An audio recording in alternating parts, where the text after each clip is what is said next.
Hey there everybody, it's Mike DeLisio with another Dice Tower Daily Unboxing. And today we're going to be taking a look at Paris, coming from Game Brewer Publishing. There's a relatively large segment of the board gaming community that gets very excited when they hear the names Wolfgang Kramer and Michael Kiesling. That large segment is primarily all Euro gamers.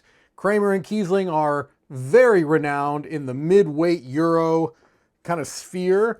This one is 2 to 4 players in about 90 minutes.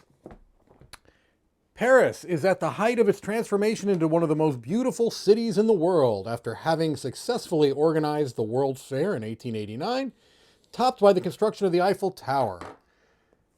Paris goes through a period known as La Belle Époque. If that's even close, I'll be very surprised. In Paris, players take on the roles of real estate investors trying to purchase the most exquisite buildings in the late 19th century. Players score victory points by purchasing buildings and obtaining bonus tiles. Well, yes, sounds like a mid-weight Euro. What do you know? Let's take a look inside. It's a lovely cover, I think. Kind of almost has a watercolor look to it, maybe? I don't know. I'm not an art expert by any means. Let's get, hey, you know, they're on the top. Let's look at these wooden components first. Why not? They're right there, so we're going to look at them. So these look to be keys to me of the different player colors, so nice wooden keys. All right, and then we just have some little discs in the player colors. I don't think we need to take those out. And it looks like we've got some, maybe, well, let's see. This is the French version. Let's see what they're calling them. A bonus meeple. Okay, so here are our bonus meeples here. All right. Well, I just referred to that rule book, so let's take a flip through that and see if we can get an idea. I never go too deeply into the rules because that's not the point of a unboxing. We're just going to kind of get a quick look at what we can see here. So here's our game setup. We've got this kind of circular board, and it looks like there are some constructs. These are our player screens. There was something very similar in another Kramer and Kiesling game called the Palaces of Carrera. So this looks familiar to me in that sense. And it looks like there's a little construct there in the middle of the board as well. Okay, and you also have some variant setups. All right. The game overview. Starting with the starting player, each player must perform the following 2 game steps. You must place a building on the game board as long as they're available, and then you must perform an action. And so it goes into a little detail. It doesn't seem too complicated on placing a building on the board.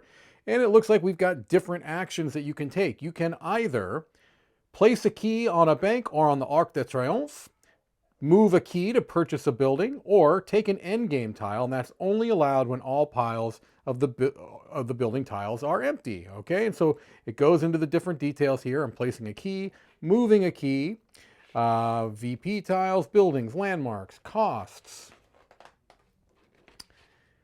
benefits, bonus tiles, taking an endgame tile, and then we've got endgame scoring. And so this does seem like a relatively basic rule set, but a lot of the Kramer and Kiesling games have a pretty basic rule set.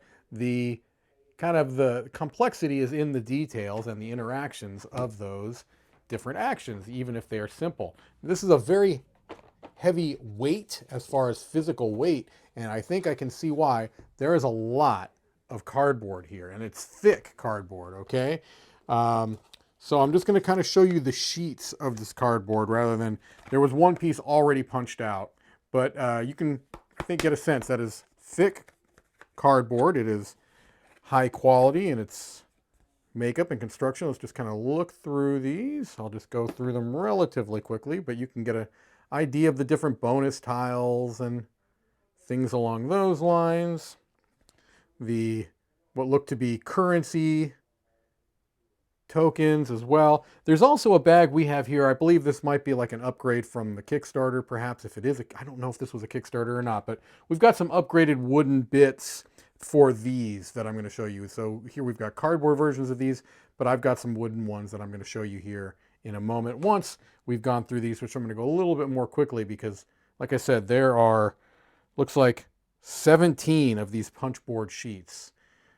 All right, most of them are double-sided, but these are some player screens. Again, those are made out of the same thick cardboard that we see throughout.